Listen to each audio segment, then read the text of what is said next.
வணக்கம். தயவு செய்து ஃபுட்டு வேஸ்ட் பண்ணாதீங்கங்க.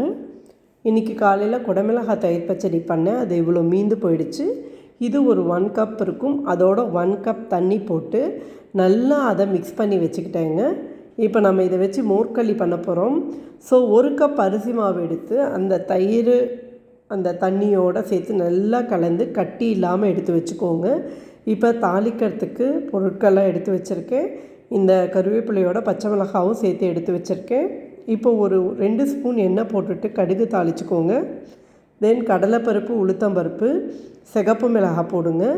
தென் பச்சை மிளகாய், கருவேப்பிலை போட்டு அந்த உளுத்தம்பருப்பும் கடலைப்பருப்பும் செவந்த உடனே பெருங்காயம் போட்டுட்டு அந்த தயிரில் கரைச்சி வச்சுருக்கோம்ல அந்த அரிசி மாவு அதையும் போடுங்க. போட்டுட்டு நல்லா மிக்ஸ் பண்ணுங்கள். இது ஒரு 10-15 நிமிஷத்துலலாம் நல்லா ஆயிடுதுங்க.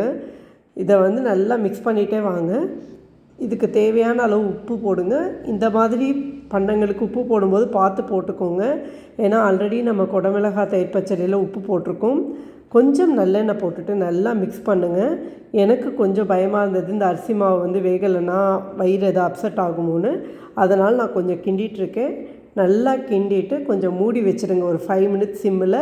தென் இப்போ நல்லா கிண்டி எடுத்திங்கன்னா சுவையான மோர்க்களி தயாருங்க.